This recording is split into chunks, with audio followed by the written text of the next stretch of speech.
नहीं समझा सर। ये खत्म। जब ए स्क्वायर निकालोगे तो अल्फा 101 अल्फा 101 कर देना, तो ए स्क्वायर की वैल्यू क्या आ जाती है, अल्फा स्क्वायर आ रही क्या, पहला एलिमेंट। Yes sir. दूसरा एलिमेंट क्या आ रहा है, अल्फा प्लस वन। 0। नहीं, दूसरा एलिमेंट क्या आ रहा है, अल्फा प्लस वन। हाँ, तो ये यहाँ अल्फा प्लस 1। जीरो और वन रखेंगे यस सर। तो जीरो आ जाएगा, फिर जीरो और वन रखेंगे तो वन आ जाएगा, यही तो आ रहा होगा। 1 है। और इसको बी के बराबर करेंगे तो 1051 आ जाएगा। तो इसका मतलब अल्फा स्क्वायर 1 होना चाहिए और अल्फा प्लस वन 5 होना चाहिए। तो अल्फा की वैल्यू +-1 और अल्फा की वैल्यू -4 होनी चाहिए। तो ये पॉसिबल भाई नहीं है ना, तीनों आ रहे थे। नो पॉसिबल वैल्यू हो गया ना बेटा। सर इसका मतलब बता दीजिए मुझे। No possible value of alpha answer में आ गया। नहीं समझे नहीं सर, ये नहीं समझा। भाई, इक्वेशन में ऐसा अल्फा चाहिए कि अल्फा स्क्वायर 1 हो जाए और अल्फा प्लस वन 5 हो जाए, तो ऐसा अल्फा मिलेगा ही नहीं ना। अगर तुम +-1 लोगे तो ये बराबर हो जाएगा, ये बराबर नहीं होगा, तो बराबर नहीं होगा। हाँ अगर तुम सर। 4 ले लोगे तो ये बराबर हो जाएगा बट ये बराबर नहीं होगा, तो दोनों इक्वल नहीं आएंगे। क्योंकि जब दो मैट्रिक्स इक्वल होती हैं तो सारे एलिमेंट इक्वल होने चाहिए ना। तो ऐसा अल्फा चाहिए कि सब कुछ इक्वल हो जाए। तो ऐसा अल्फा मिल रहा है क्या, नहीं मिल रहा है। तो answer no real values of alpha हो गया। Okay sir. और बोलो वैल्यू क्या होगी, ये पूछ रहा है। तो प्री पोस्ट मल्टीप्लाई कर सकते हैं। अगर ए बी बी के बराबर है तो ए बी ए, ये बी ए के बराबर हो जाएगा। देखो जरा ध्यान से, लिखा है क्या, लिखा मैंने, यस। ए से पोस्ट मल्टीप्लाई कर दिया। अच्छा, बी ए किसके बराबर दिया हुआ है, ए के। तो A into A equal to ए हो गया, मतलब ए स्क्वायर किसके बराबर हो गया, ए के। सेम इसमें ए से पोस्ट मल्टीप्लाई कर लो या बी से मल्टीप्लाई कर लो इसमें। तो बी ए बी करना है ना इसमें। तो इसमें ऐसा करो, ए बी कर लो। बी से इसमें हमने कर लिया पोस्ट मल्टीप्लाई, कर लिया।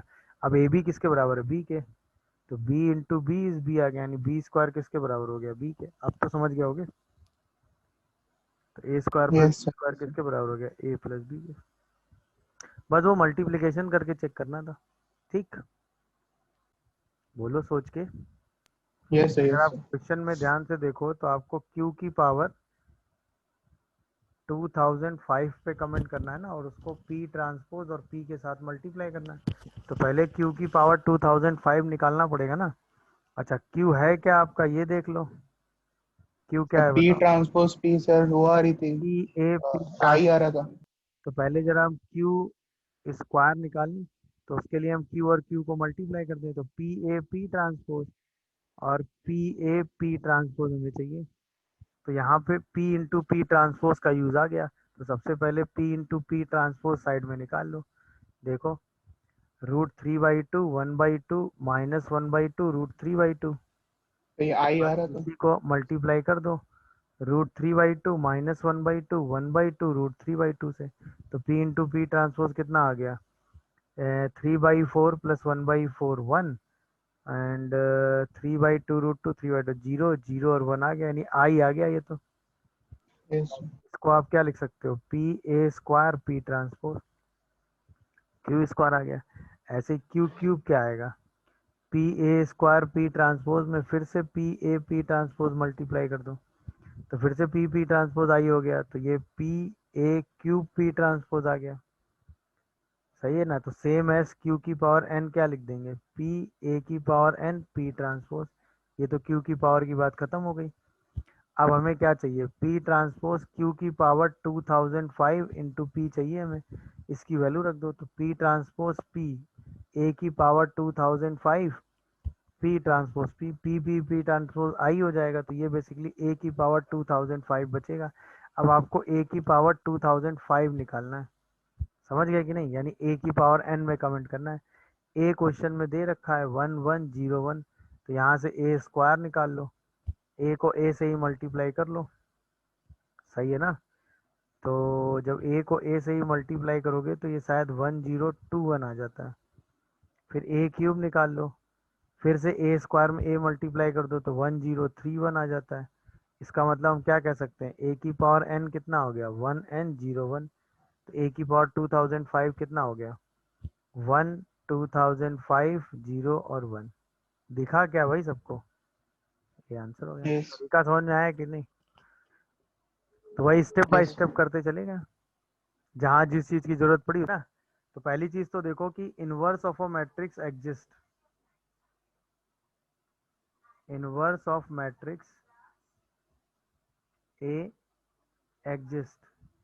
तो ये तभी एग्जिस्ट करेगा जब पहला ए matrix A is singular.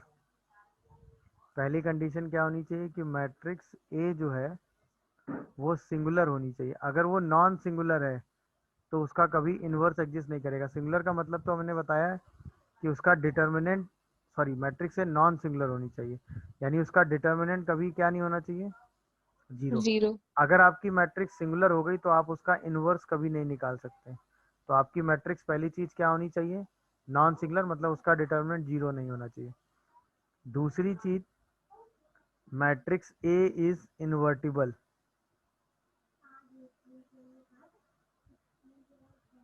Matrix A in invertible, यहाँ पे इनवर्टिबल का मतलब क्या है कि it means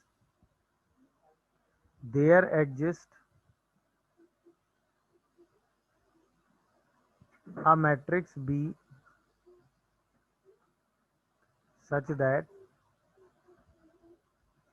A into B करो या B इंटू ए करो तो वो आइडेंटिटी एलिमेंट आ जाना चाहिए। तब हम कहते हैं कि A का इन्वर्स B होता है या फिर B का इन्वर्स A होता है। ये है इन्वर्टिबल का मतलब, समझ गए कि नहीं? मतलब उस मैट्रिक्स A के लिए एक ऐसी मैट्रिक्स B एग्जिस्ट करनी चाहिए जहां पर A और B का प्री और पोस्ट मल्टीप्लाई आइडेंटिटी एलिमेंट के बराबर आ जाए। तो हम कहते हैं कि मैट्रिक्स ए का इन्वर्स बी मैट्रिक्स है और मैट्रिक्स बी का इन्वर्स ए मैट्रिक्स है। समझ में आया? तो किसी मैट्रिक्स का इन्वर्स कब एग्जिस्ट करेगा, पहली चीज वो नॉन सिंगुलर होनी चाहिए और उसके लिए एक ऐसी मैट्रिक्स बी होनी चाहिए जहां पर ए और बी का प्री और पोस्ट मल्टीप्लाई क्या आ जाएगा, आइडेंटिटी एलिमेंट के बराबर। मेरी बात समझ रहे हो कि नहीं भाई? क्लियर हुआ? चलिए, तो अब याद होगा आपने एक रिलेशन पढ़ा है,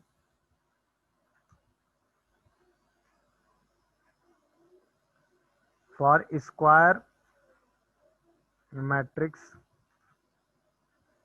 ए, कि अगर किसी मैट्रिक्स को उसी की एडजॉइंट के साथ प्री या पोस्ट मल्टीप्लाई करें तो रिजल्ट क्या आता है, डिटर्मिनेंट ए इंटू आई।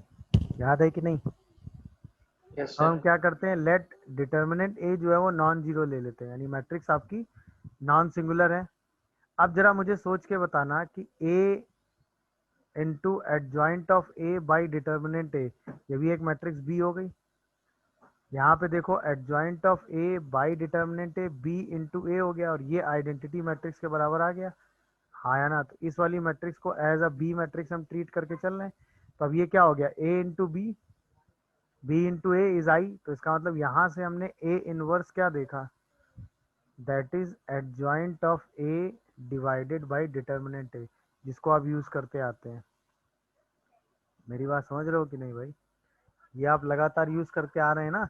ए का जो इनवर्स होता है वो क्या होता है, adjoint of A by determinant A. A into adjoint of A, adjoint of A into A is equal to determinant A into I होगा। ये तो आपने पढ़ा ही है ना। अगर हम डिटर्मिनेंट ए नॉन जीरो ले लें, मतलब मैट्रिक्स ए नॉन सिंगुलर ले लें और इससे डिवाइड कर दे तो ये A into B, B into A equal to I हो गया। इसका मतलब ए का इनवर्स क्या आ गया, adjoint of A by determinant A. मतलब अगर हमें किसी मैट्रिक्स का इनवर्स निकालना होगा तो हम उसका एडजॉइंट निकालेंगे और उसको उसके डिटर्मिनेंट से डिवाइड करके सीधा रिजल्ट लिख देंगे। क्या ये बात समझ में आ रही है आपको, ये बताओ, बोलो भाई। तब ए इनवर्स की कहानी आप समझ गए कि नहीं, ये बताओ। चलिए, जैसे अगर मैं इसी में क्वेश्चन की बात करूं कि ए एक मैट्रिक्स में ले लूं बताओ। 2 3 1 4 और मैं आपसे कहूं कि ए का इनवर्स निकालो, ए मैट्रिक्स में ले लूं और आपसे पूछूं कि ए का इनवर्स निकाल के बताओ, तो क्या करोगे?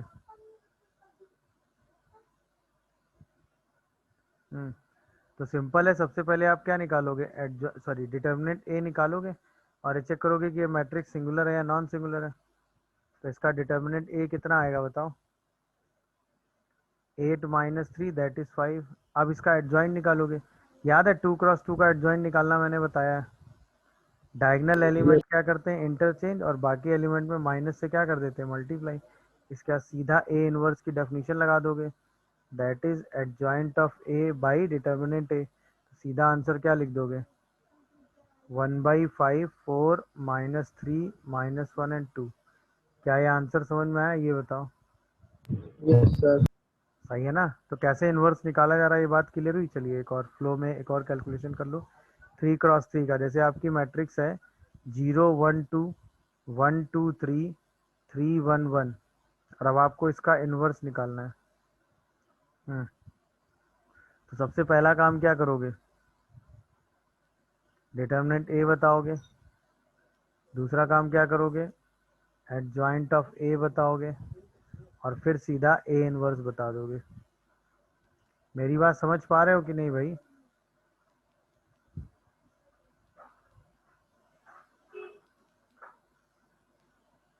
बोलो जल्दी आंसर में। सबसे पहले डिटर्मिनेंट ए बताओ, फिर एडजॉइंट ऑफ ए बताओ। देखिए मैं बता रहा हूँ, determinant A is -2, what is adjoint of ए, -1 1 -1 8 -6 2 -5 3 -1। ये आ रहा है देखो, बस सीधा इससे डिवाइड कर दीजिए उठा के, तो ये आता है 1/2 -1/2 1/2 -4 3 -1 5/2 -3/2 और 1/2। चेक करिए क्या सही है ये, जल्दी कैलकुलेट करो भाई। सर एडजॉइंट ए नहीं मैच कर रहा। एडजॉइंट ऑफ ए मैच नहीं कर रहा क्या। चलिए पहली प्रॉपर्टी, अगर आप ध्यान से देखो तो ए और ए इनवर्स का प्री मल्टीप्लाई या ए इनवर्स और ए का पोस्ट मल्टीप्लाई आई होता है। ये बात तो ओके है, ए और ए इनवर्स का प्री या पोस्ट मल्टीप्लाई हमेशा आई होता है, और यहीं से तो इनवर्स को निकाला गया ना। इसका मतलब ए इंटू ए इनवर्स अगर आई होता है तो हम कह सकते हैं कि determinant of A into A inverse 1 होगा। इसका मतलब कह सकते हैं कि determinant A into determinant A inverse जो है वो 1 होगा। तो यानी कि ए इनवर्स का जो डिटर्मिनेंट होता है वो 1 अपॉन डिटर्मिनेंट ए होता है। यानी अगर हमें किसी क्वेश्चन में ए गिवन है और ए इनवर्स का डिटर्मिनेंट पूछा है तो उसके लिए हम ए इनवर्स कैलकुलेट नहीं करते। अगर हमें किसी क्वेश्चन में ए इनवर्स गिवन है और ए इनवर्स का डिटर्मिनेंट पूछा है तो उसके लिए हम क्या करते हैं,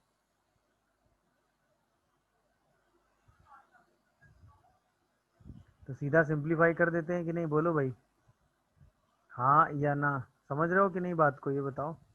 यस सर। कोई कंफ्यूजन आ रहा हो तो बोलो। सीधा हम उसके लिए क्या करेंगे, ए का डिटर्मिनेंट निकालेंगे और उसी का रेसिप्रोकल कर देंगे, तो आपको ए इनवर्स का डिटर्मिनेंट मिल जाएगा। तीसरी चीज आइए, अब हमने पढ़ा कि ए इंटू एडजॉइंट ऑफ ए या एडजॉइंट ऑफ ए इंटू ए, ये आई होता है, सॉरी डिटर्मिनेंट ए इंटू आई होता है, यही तो पढ़ा था हमने, याद है। तो अगर मैं इसको ऐसे लिखूं, A by determinant A into adjoint A, आया ना, लिख सकता हूँ ना मैं ऐसे, या adjoint of A into A by determinant A equal to I. अब मैं इसको ए की तरह ट्रीट करूं, इसको बी, तो A into B equal to B into A equal to I. तो मैं कह सकता हूं कि एडजॉइंट ऑफ ए का जो इनवर्स आता है वो क्या ए बाई डिटर्मिनेंट ए के बराबर आ रहा है, हाँ है ना। यानी हमने अगला रिजल्ट क्या देखा, अगर हमें किसी मैट्रिक्स के एडजॉइंट का ही इनवर्स निकालना है तो उसके लिए एडजॉइंट कैलकुलेट करके उसका इनवर्स निकालने की ज़रूरत हमें नहीं है। हम सीधा ए में डिटर्मिनेंट ए डिवाइड करेंगे तो हमको एडजॉइंट का इनवर्स मिल जाएगा। क्या ये बात सबको क्लिक कर पा रही है कि नहीं, बताओ। क्या ये बात आपको क्लिक कर रही है, एडजॉइंट ऑफ ए का इनवर्स क्या हो गया, ए बाई डिटर्मिनेंट ए। अरे हाँ या ना में जवाब दो भाई, क्या ये बात समझ गए। चलिए फोर्थ रिजल्ट देखिए। आपने पढ़ा है कि ए इनवर्स का मतलब होता है adjoint of A by determinant A, सही है। तो यहाँ से हम कह सकते हैं कि एडजॉइंट ऑफ ए का मतलब हो गया determinant A into A inverse. क्या ये बात सबको समझ में आ रही है? बोलो बोलो भाई, ये बात सब लोग समझ रहे हो कि नहीं? अच्छा, तो सोचो एडजॉइंट ए, अब मतलब इसको हमने ए एक नई मैट्रिक्स ले ली है दैट इज एडजॉइंट ए, तो इसका मतलब हो गया determinant of adjoint A into adjoint of A का इनवर्स। अच्छा, डिटर्मिनेंट ऑफ एडजॉइंट ए हम पढ़ चुके हैं दैट इज डिटर्मिनेंट ए की power n-1 where A is n cross n square matrix, और एडजॉइंट ऑफ ए अभी आपने पढ़ा that is A by determinant A. इसका मतलब ये हो गया determinant A n-2 into determinant A. समझ गए कि नहीं? इसका मतलब adjoint of A is equal to determinant A की पावर n-2 इंटू ए। ये अगला रिजल्ट आया जहाँ पे A is n cross n order square matrix.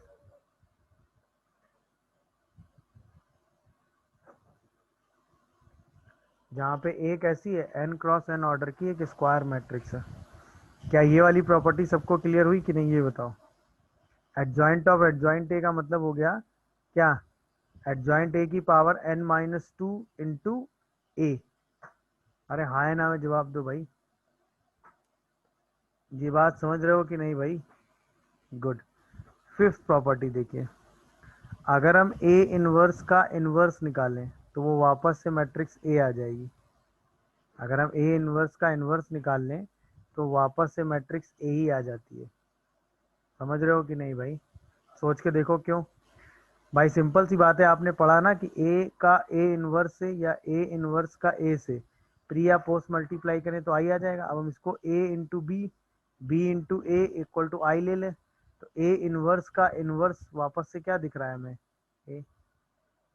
समझ रहे हो कि नहीं भाई? तो किसी इनवर्स का फिर से इनवर्स ले लो तो वही मैट्रिक्स आ जाएगी कि नहीं? चलिए 6 नंबर प्रॉपर्टी देखिए, अगर हम दो मैट्रिक्स को मल्टीप्लाई करके उसका इनवर्स लें तो वो B inverse into A inverse के बराबर होता है। अगर हम ए बी इनवर्स को मल्टीप्लाई करके उसका इनवर्स ले लें तो वो B inverse into A inverse के बराबर होता है। अच्छा, ऐसा क्यों होता है भाई? सिंपल सी बात है, अगर हम ए बी में B inverse A inverse multiply करें तो आई आ जाना चाहिए। देखो ए इंटू बी इनवर्स, साथ में ए इनवर्स आएगा, B into B inverse I, तो ए इंटू ए इनवर्स आ गया दैट इज आई। तो इसका मतलब इन दोनों का प्रोडक्ट किसके बराबर आ रहा है? आई के। तो जो ए बी का इनवर्स आएगा वो किसके बराबर आ जाएगा? B inverse into A inverse. ये बात समझ रहे हो कि नहीं भाई? यानी इसी प्रॉपर्टी को अगर हम ऐसे कहें कि किसी मैट्रिक्स को m टाइम्स मल्टीप्लाई करें और फिर उसका इन्वर्स ले लें, तो या किसी इन्वर्स को m टाइम्स मल्टीप्लाई करें, दोनों बातें सेम हो गई कि नहीं हो गई? बोलिए भाई, किसी मैट्रिक्स को m टाइम्स मल्टीप्लाई करके अगर हम उसका इन्वर्स ले लें या उसके इन्वर्स को m टाइम्स मल्टीप्लाई करें तो बात सेम हो जाएगी कि नहीं हो जाएगी? गुड। नेक्स्ट प्रॉपर्टी में कह सकते हैं कि अगर हम ए इन्वर्स का ट्रांसपोज लें या ए ट्रांसपोज का इन्वर्स लें, दोनों बातें सेम होंगी। मतलब किसी मैट्रिक्स को मल्टीप्लाई, मतलब किसी मैट्रिक्स का इन्वर्स लें और फिर उसका ट्रांसपोज ले लें, या पहले से उसका ट्रांसपोज लेके इन्वर्स ले लें, दोनों बातें सेम है। ऑब्वियसली सेम होना चाहिए, क्यों? क्योंकि आपने प्रॉपर्टी पढ़ी है ना कि अगर हम ए इंटू ए इन्वर्स करें तो वो आई हो जाता है, हाँ या ना? तो इसका मतलब ए इन्वर्स का अगर आप ट्रांसपोज कर दें तो वो भी आई ट्रांसपोज मतलब आई हो जाएगा। यानी कि ए इनवर्स का transpose into A transpose I हो जाएगा। बोलो, तो इसका मतलब A into B into A equal to I हो जाएगा। तो यहाँ से हम कह सकते हैं कि ए ट्रांसपोज का जो इनवर्स होगा वो ए इनवर्स का ट्रांसपोज होगा कि नहीं होगा? वही चीज़ मैंने लिखी। क्या ये बात सबको समझ में आ रही है? नाइन्थ, अगर ए एक डायगोनल मैट्रिक्स है, ए एक डायगोनल मैट्रिक्स है जिसके एलिमेंट d1 d2 से लेके dn है और आपको उसका इन्वर्स लेना है, सही है ना? तो उसका इन्वर्स भी एक डायगोनल मैट्रिक्स होगा, दैट इज 1/d1 1/d2 से लेके 1/dn के बराबर होगा, क्योंकि इसका एडजॉइंट, पहले तो इसका डिटर्मिनेंट निकालेंगे तो सारे डायगोनल का प्रोडक्ट आ जाएगा, और फिर इसका एडजॉइंट निकालेंगे तो वो वाला डायगोनल एलिमेंट छोड़ के बाकी सारे डायगोनल का प्रोडक्ट आएगा। जैसे ही डिवाइड करोगे तो 1/d1 1/d2 से 1/dn आ जाएगा। सही है ना? मतलब अगर मैं इस पे बेस एग्जांपल आपके सामने कोट करूं,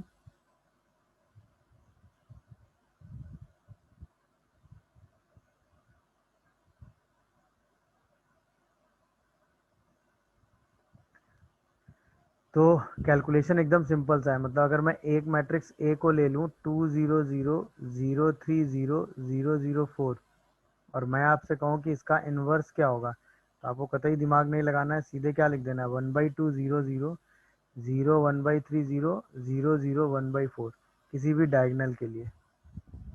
समझ गए कि नहीं भाई ये सारी प्रॉपर्टी? बोलो कहीं कोई कंफ्यूजन आ रहा हो तो। अब इसके बाद एक प्रॉपर्टी और आती है, अगर हमें एडजॉइंट ऑफ ए का डिटर्मिनेंट लेना होता है तो वो तो वैल्यू आती है डिटर्मिनेंट ए की पावर n-1। अब अगर हम एडजॉइंट ऑफ ए का डिटर्मिनेंट लें तो क्या हम उसको determinant of adjoint of A का डिटर्मिनेंट और उसकी पावर n-1 लिख सकते हैं। इसको हम डिटर्मिनेंट ए की पावर n-1 की पावर n-1 लिख सकते हैं। तो क्या ये डिटर्मिनेंट ए की पावर n-1 का स्क्वायर हो जाएगा? अरे हाँ या ना? यानी कि एडजॉइंट ऑफ ए का जो डिटर्मिनेंट होगा वो डिटर्मिनेंट ए की पावर n-1 का स्क्वायर हो गया, जहाँ पे ए n क्रॉस n की स्क्वायर मैट्रिक्स है। तो सेम एज हम क्या कह सकते हैं कि अगर हम क्या करें, adjoint of dot dot dot के टाइम्स हमने एडजॉइंट ले लिए, है ना, एडजॉइंट ऑफ ए, और फिर हमने इसका क्या लिया, डिटर्मिनेंट, तो वो हो जाएगा डिटर्मिनेंट ए की पावर n-1 की पावर k, जहाँ पे ए कैसा है, n cross n order matrix है। क्या ये प्रॉपर्टी सबको समझ में आ रही है, ये बताओ?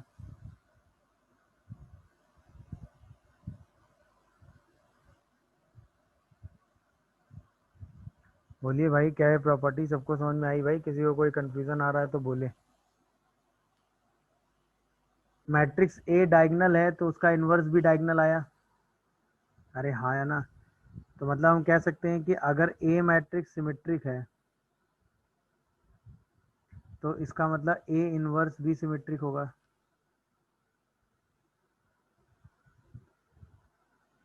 ठीक है ना? अगर ए मैट्रिक्स डायगोनल है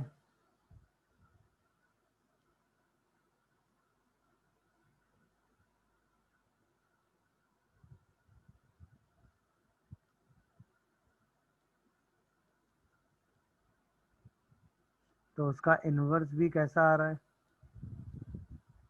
डायगोनल आ रहा है। ठीक है? अगर ए मैट्रिक्स स्केलर है तो ए इन्वर्स भी स्केलर ही आ रहा है। ये तो आपने डायगोनल से ही फील किया ना? बोलो भाई।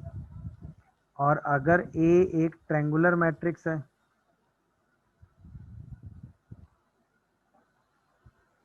तो उसका एडजॉइंट भी ट्रायंगुलर होता है कि नहीं होता है भाई? बट है ना, तो उसका इन्वर्स भी क्या होगा, ट्रायंगुलर। बट हर केस में इन्वर्स एग्जिस्ट करना चाहिए। ये ध्यान रखिएगा कि डिटर्मिनेंट एक ऐसा होना चाहिए हर केस में, नॉन जीरो। हर केस में डिटर्मिनेंट एक ऐसा होना चाहिए, नॉन जीरो। तभी आप ए से ए इन्वर्स की बात कर पाएंगे, अदरवाइज आप ए से ए इन्वर्स की बात नहीं कर पाएंगे। क्लियर है भाई? बोलो, समझ में आ रहा है कि नहीं भाई? ये सिमेट्रिक वाली चीज समझ में आ रही है कि नहीं आ रही, क्यों ऐसा होता है? बोलो भाई। जैसे मान लो जैसे मैं ये प्रूव करूं कि अगर ए जो है वो सिमेट्रिक है, तो इसका मतलब ए ट्रांसपोज किसके बराबर होगा, क्विक ए के। अब हमें ए इनवर्स के बारे में कमेंट करना है, तो हमें क्या प्रूव करना है कि ए इनवर्स का जो ट्रांसपोज है वो किसके बराबर आ जाए, ए ट्रांसपोज के, मतलब ए इनवर्स का ट्रांसपोज जो है वो किसके बराबर आ जाए, ए इनवर्स के। बोलो भाई, तो इसको हम लिख सकते हैं ए ट्रांसपोज का इनवर्स, और ए ट्रांसपोज ए के बराबर है, तो ये ए इनवर्स के बराबर आ गया कि नहीं आ गया, बोलो। तो इसका मतलब ए इनवर्स भी क्या हो गया, सिमेट्रिक। यही तो मैंने लिखा था भाई, बोलो। क्या ये सारे रिजल्ट क्लियर हुए सबको, बताओ। हाँ भाई, ए इनवर्स का जो डिटर्मिनेंट था वो आपने 1/a पढ़ा। तो अगर मैं किसी मैट्रिक्स में k मल्टीप्लाई करूँ और फिर उसका इनवर्स लूँ और फिर उसका डिटर्मिनेंट लूँ, तो क्या मैं उसको 1/, हाँ, डिटर्मिनेंट ऑफ के ए लिख सकता हूँ, हाँ या ना में जवाब देना।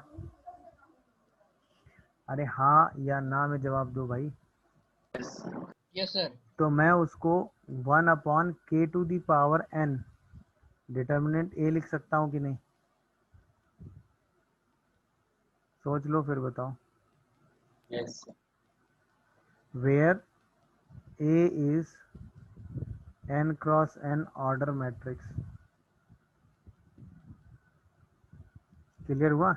Yes sir. यानी कि के ए इनवर्स का जो डिटर्मिनेंट हुआ, मतलब पूरी के ए इनवर्स नहीं, मतलब पूरी मैट्रिक्स में के मल्टीप्लाई किया और फिर उसका इनवर्स लिया है, ये वैल्यू किसके बराबर हो गई, 1/k⁴n इंटू डिटर्मिनेंट ए के। ओके हो इस बात से कि नहीं? क्या सभी इस बात से ओके हुए? चलिए, एक और रिजल्ट अब इसी में दिमाग में आ गया कि अगर हम एडजॉइंट ऑफ के ए निकालें तो क्या होगा, बताओ। एडजॉइंट ऑफ के ए का डिटर्मिनेंट निकालें तो क्या वो के ए के डिटर्मिनेंट की पावर n-1 होगा? अरे बोलो, सोच के बताओ भाई। वो के ए के, भाई के ए बेसिकली के ए एक मैट्रिक्स की तरह ट्रीट हो जाएगा बी, तो वो डिटर्मिनेंट बी की पावर n-1 आ जाएगा, हाँ या ना, बोलो। अच्छा, किसी भी डिटर्मिनेंट से आप क्या करते हो, डिटर्मिनेंट के में से क्या करोगे, के की पावर n बाहर करते हैं आप, बोलो भाई। तो के की पावर n बाहर आ गया और ये डिटर्मिनेंट ए बन गया, बोलो। और इस पूरे की पावर n-1 आ गया, तो क्या ये वैल्यू k की power n into n-1 into determinant a की पावर n-1 आएगा, हाँ या ना, बोलो। समझ गए कि नहीं भाई? तो इसका मतलब एक नया रिजल्ट हमने पढ़ा ना, एडजॉइंट ऑफ के ए क्या हो गया, दैट इज k की power n into n-1 into determinant a की पावर n-1, जहाँ पे a क्या हुआ, n cross n order matrix. क्या ये सब बातें समझ पा रहे हो कि नहीं, बोलो। यस के कोई भी रियल नंबर हो गया,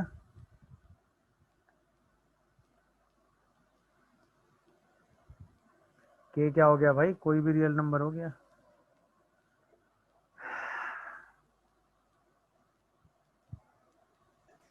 -1। -1। Very good. -1। डिटर्मिनेंट ए निकाला, वो -1 आ गया, तो ए इनवर्स का डिटर्मिनेंट भी -1 हो गया, पहला पार्ट खत्म। सेकंड, क्योंकि 3 क्रॉस 3 ऑर्डर है, तो डिटर्मिनेंट ऑफ एडजॉइंट ऑफ ए कितना हो गया, डिटर्मिनेंट ए की पावर 2 मतलब 1 हो गया, देख लो आराम से।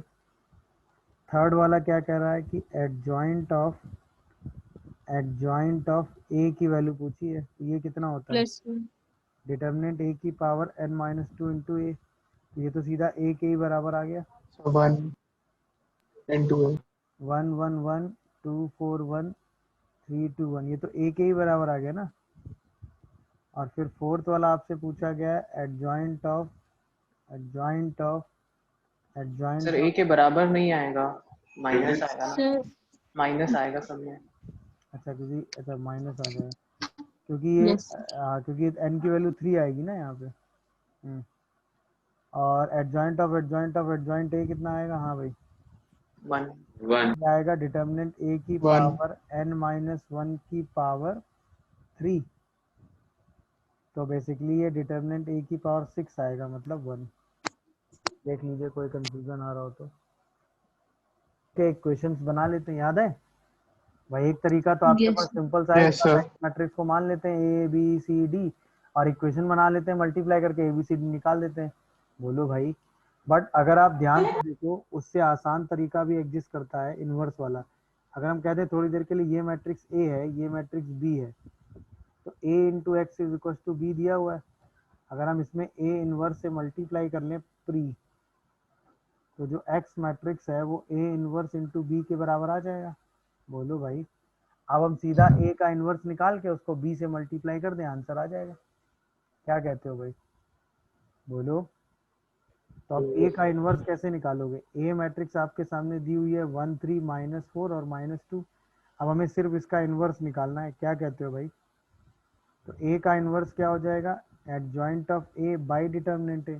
सबसे पहले इसका डिटर्मिनेंट निकालोगे, बोलो, तो वो 10 आ जाएगा। फिर इसका एडजॉइंट निकालोगे, तो उसमें वही डायगोनल एलिमेंट इंटरचेंज करेंगे और बाकी सब में माइनस से मल्टीप्लाई कर लेंगे। समझ रहे हो कि नहीं? तो जैसे ही ये डिवाइड करोगे तो ये आ जाएगा 1/10 -2 4 -3 1। अब यही ए इनवर्स को किससे मल्टीप्लाई कर लोगे? बोलो भाई। बी से बी से। इसी को बी से मल्टीप्लाई कर लो और सीधा एक्स निकाल के रख दो। अब एक्स क्या आ जाएगा बताओ? 16 32 28 60 and -48 plus this 55, फिर 6 into 2 12 8 20 18 plus 2 20। डिवाइड कर दो तो एक्स मैट्रिक्स क्या आ रही है? 6 2 11 बाई 2 2। देखो ये आंसर आ रहा है। क्या क्वेश्चन समझ में आया सबको? कैसे अप्रोच लगाई बताओ भाई? Yes. यस सर मतलब अगर मैं आपसे कहूँ कि इस मैट्रिक्स को आप कह दो ये सी है, तो B A P equal to C दिया हुआ है। नहीं, बी पी ए,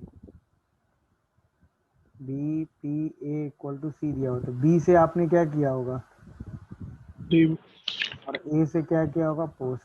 पोस्ट सी मैट्रिक्स ये आ रही है, यही तो आ रहा है। यानी हमें बी का इन्वर्स चाहिए और ए का इन्वर्स चाहिए। तो बी का इन्वर्स तो हम आराम से निकाल लेंगे, क्योंकि एडजॉइंट तो इसका आराम से निकल आता है ना। डायगोनल एलिमेंट इंटरचेंज, बाकी सब में माइनस मल्टीप्लाई।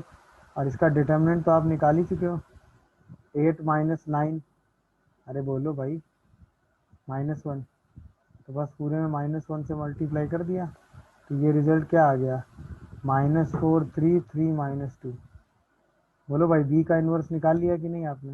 यस सर अब आपको सिर्फ ए का इन्वर्स निकालने में थोड़ी मेहनत करनी पड़ेगी ना, इसके बाद वैल्यू रख के सॉल्व करना पड़ेगा। निकालो जरा ए का इन्वर्स। बस आपको ए के इन्वर्स में ही मेहनत करनी है, तो उसके लिए डिटर्मिनेंट ए निकालोगे वो -1 आ जाता है। और एडजॉइंट ऑफ ए अगर आप निकालोगे तो एडजॉइंट ऑफ ए निकल के आता है 1 2 -3 0 -1 1 -2 -1 2। चेक कर लेना आराम से। तो ए का तो ये काम कभी कभी आपको करना पड़ जाएगा क्वेश्चन में, तो प्रैक्टिस होनी चाहिए। समझ में आया ना? इतना कैलकुलेशन करने की आदत होनी चाहिए आपको। ये आ जाएगा। और आप सीधा सिंप्लीफाई करके पी मैट्रिक्स निकाल दो। तो पी मैट्रिक्स क्या आ गया? बी का इनवर्स, मतलब -4 3 3 -2। फिर सी मैट्रिक्स क्या दी हुई है? 1 0 1 0 1 0। और फिर ए इनवर्स, यानी -1 -2 3 0 1 -1 और 2 1 -2। ये मैट्रिक्स 2 क्रॉस 2 है, ये मैट्रिक्स 2 क्रॉस 3 है और ये मैट्रिक्स 3 क्रॉस 3 है, तो सारा प्रोडक्ट तो पॉसिबल है। अब बताओ सिंप्लीफाई करके पी क्या आ रहा। देखिए शायद ये आता है, देखो किसी का आंसर मैच कर रहा हो तो। एबीसीडी मान के आप जितनी इक्वेशंस बनाएंगे उससे आसान तरीके से क्वेश्चन हो जाएगा। एबीसीडी मान के आप जितनी इक्वेशंस बना लेंगे, अगर आप इस मेथड से चलेंगे तो क्वेश्चन उससे कम टाइम में जल्दी हो जाएगा। यस सर, यही आ रहा है। इसीलिए आपको ये बताया गया है। जल्दी एग्जाम हॉल में लगे यार तुम लोग, इतना टाइम थोड़ी ना लगेगा। नहीं क्या, बस 1 मिनट से। मतलब थोड़ी देर के लिए अगर हम एजम्पशन पे चलें तो इसको पी कह देते हैं, इसको क्यू कह देते हैं और इसको आर कह देते हैं मैट्रिक्स वाइज। तो रिलेशन हमें क्या दिया हुआ है कि P A Q equal to R. तो जो ए मैट्रिक्स आएगी वो क्या आएगी, आर में से क्या मल्टीप्लाई करेंगे, पी इनवर्स, और क्यू इनवर्स का पोस्ट मल्टीप्लाई। तो हमें पी इनवर्स और क्यू इनवर्स पे दिमाग लगाना है। तो पी का इनवर्स क्या होगा, सबसे पहले डिटर्मिनेंट पी निकालेंगे। बोलो भाई। तो डिटर्मिनेंट पी की वैल्यू आएगी 4 - 1 1। तो पी का इनवर्स सीधा निकल के आएगा 2 - 1 - 3 2।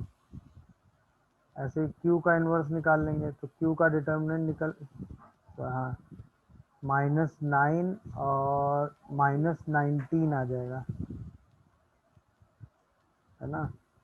और इसकी वैल्यू निकालेंगे तो -3 3 -2 -5। तो 1/19 3 2 माइनस माइनस प्लस 5 और -3 आ जाएगा ये, देख लेना आराम से। अब पी और फिर आर को तो इन्वर्स में चाहिए नहीं, आर तो ऐसे ही चाहिए, और आप सीधा मल्टीप्लाई कर देंगे तो ए क्या आ जाएगा, पी का इन्वर्स 2 - 1 -3 2, और इसके बाद आर 2 4 3 -1, और फिर Q का इन्वर्स मतलब 3 2 5 -3, और 1/19 बाहर कर लेंगे। तो बाद में 1/19 मतलब 19 ए ही चाहिए, सबको मल्टीप्लाई कर दो। तो देखो सबको मल्टीप्लाई करने के बाद क्या आ रहा है ये, 48 -25 -70 और 42।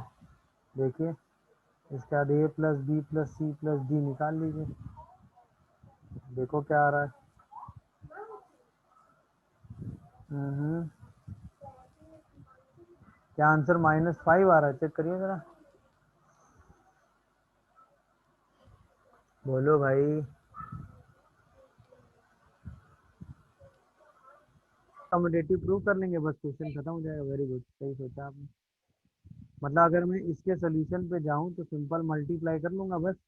यहाँ से जैसे ए से मल्टीप्लाई करूंगा तो ए इंटू ए इनवर्स और साथ में बी ए आ जाएगा। तो यहाँ से जो ए बी है वो बी ए माइनस बी ए के बराबर आ जाएगा। इसका मतलब ए एंड बी क्या आ गए, are anti commutative matrix.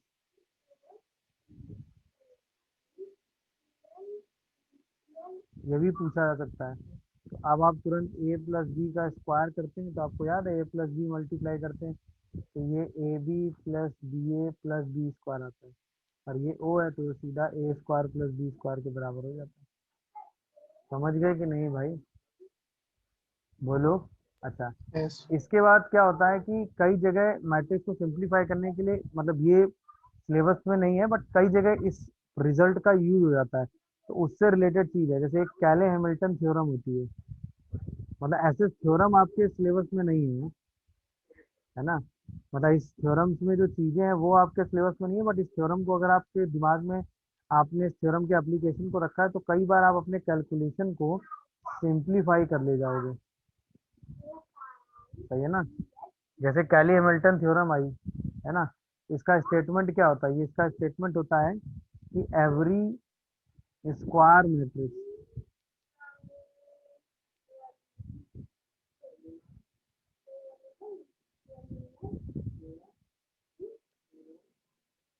satisfy its characteristic equation। अब आपके दिमाग में तुरंत आया होगा व्हाट इज कैरेक्टरिस्टिक इक्वेशन, है कि नहीं? तो कैरेक्टरिस्टिक इक्वेशन जो होती है, मतलब जितना डिटेल आपको चाहिए उसके हिसाब से अगर मैं चलूँ तो कैरेक्टरिस्टिक इक्वेशन का मतलब होता है किसी भी मैट्रिक्स ए माइनस लैम्डा आई के डिटर्मिनेंट को अगर हम 0 के बराबर करें तो वहां से एक इक्वेशन आती है एफ ऑफ लैम्डा, जिसे हम कैरेक्टरिस्टिक इक्वेशन कहते हैं, जहाँ ए एक स्क्वायर मैट्रिक्स है, लैम्डा एक रियल नंबर है और आई उसी ऑर्डर की आइडेंटिटी मैट्रिक्स है। ए माइनस लैम्डा आई को 0 के बराबर करते हैं तो वहां से एक लैम्डा में एक इक्वेशन आ जाती है जिसे हम कैरेक्टरिस्टिक इक्वेशन कहते हैं। और किसी भी लैम्डा कैरेक्टरिस्टिक, क्या? लैम्डा कोई भी रियल नंबर है, मतलब लैम्डा कुछ रियल नंबर्स होते हैं जहाँ पे ए माइनस लैम्डा आई करने पे ओ के बराबर आ जाता है उसका डिटर्मिनेंट। अब वो 3x3 की वैल्यू होगी तो लैम्डा में क्यूबिक इक्वेशन बनेगी, अगर वो 2x2 होगा तो लैम्डा में क्वाड्रेटिक बनेगा, अगर वो 4x4 होगा तो लैम्डा में फोर्थ ऑर्डर की इक्वेशन बनेगी। वैसे कहते हैं कि इन जो लैम्डा में इक्वेशन बनती है और वहां से जो लैम्डा निकलते हैं उन्हें हम कहते हैं आइगन वैल्यू। बट ये आइगन वैल्यूज आपके सिलेबस में नहीं है तो इसलिए इनको जानने का जरूरत नहीं है। वहां से आइगन वेक्टर्स बनते हैं और वो अलग थ्योरी चली जाती है। समझ में आया ना? अभी हमारे लिए सिर्फ ये समझना है कि ये कैरेक्टरिस्टिक इक्वेशन होती है और कोई भी स्क्वायर मैट्रिक्स अपनी कैरेक्टरिस्टिक इक्वेशन को क्या करता है, सेटिस्फाई। तो बेसिकली ये इक्वेशन लैम्डा में पॉलिनॉमियल फॉर्म में लिखी होगी कि नहीं? हाँ है ना? तो इस पॉलिनॉमियल इक्वेशन को आपकी मैट्रिक्स ए सेटिस्फाई करेगी तो वहीं पे आप एफ ऑफ ए को क्या लिख देंगे, ओ, और वहां से आपको जो रिजल्ट निकालना होगा वो आप निकाल लेंगे। समझ गए कि नहीं भाई? जैसे देखो फॉर एग्जाम्पल, जितना आपके लिए जरूरी है, जैसे मैंने कहा एक मैट्रिक्स है 1 3 2 4, तो अब जरा ए माइनस लैम्डा आई की बात करो तो 1 - लैम्डा 3 2 4 - लैम्डा, क्या ये बात समझ पाए? बोलो भाई। अब जरा इसका डिटर्मिनेंट निकालो, तो जब आप इसका डिटर्मिनेंट निकालोगे तो आएगा 1 - लैम्डा 4 - लैम्डा -6, है कि नहीं? और इसको जब सिंप्लीफाई करोगे तो आएगा लैम्डा स्क्वायर -4 -5 लैम्डा और 4 - 6 -2। तो इसका मतलब जो characteristic equation I F lambda वो आ गई लैम्डा स्क्वायर -5 लैम्डा -2 = 0। अब कहता है कि जो मैट्रिक्स ए है, सही है ना, मैट्रिक्स ए वो क्या करेगा, सेटिस्फाई करेगा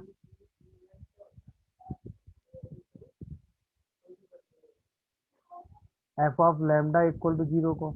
तो वहां से क्या आएगा, ए स्क्वायर -5a -2i = a। अच्छा ये इक्वेशन मैंने क्यों निकाली है, कई बार क्वेश्चन में ऐसा दिया होता है जिसका मतलब ए स्क्वायर -5a = 2i हो गया, यानी ए स्क्वायर -5a/2 = i हो गया। इसका मतलब ए अगर हम कॉमन करें तो a -5i/2 = i हो गया, यानी कि जो ए का इन्वर्स हो गया वो a -5i/2 हो गया कि नहीं, ये सोचो। क्या है, मेरी बात समझ पा रहे हो कि नहीं?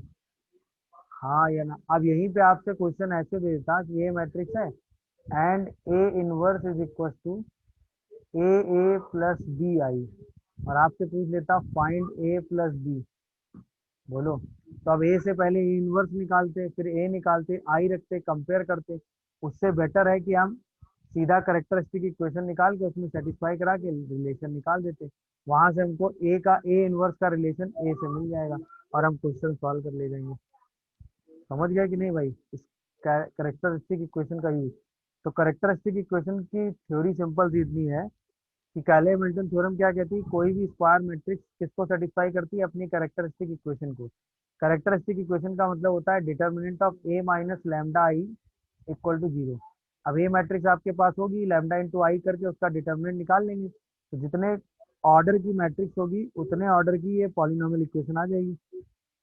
उसी इक्वेशन को आपकी मैट्रिक्स ए सेटिस्फाई करेगी। तो यहाँ से हम क्या करेंगे, अगर आपकी मैट्रिक्स ए n×n ऑर्डर की है तो हम ए इनवर्स का रिलेशन ए की पावर n-1 ए की पावर n-2 से लेके इन सब में निकाल सकते हैं। मेरी बात समझ पा रहे हो कि नहीं? जैसे ए इनवर्स का ए 2x2 का सिस्टम था, तो आपने ए इनवर्स का रिलेशन ए की पावर 1 वाली मैट्रिक्स से निकाल लिया, वहीं से आप कंपेयर करके चीजें सॉल्व कर सकते हैं। क्या ये बात सबको समझ में आ रही है? 2x2 में इसका यूज ज्यादा समझ में नहीं आता है, क्योंकि 2x2 में आप नॉर्मल कैलकुलेशन करोगे तो भी लगभग इस मतलब काम टाइम तो ज्यादा ही लगेगा, बट बहुत ज्यादा नहीं लगेगा और आप कैलकुलेशन कर लोगे। बट यही अगर 3x3 वाले सिस्टम में आ जाओगे तो ये मेथड बहुत आसान हो जाता है।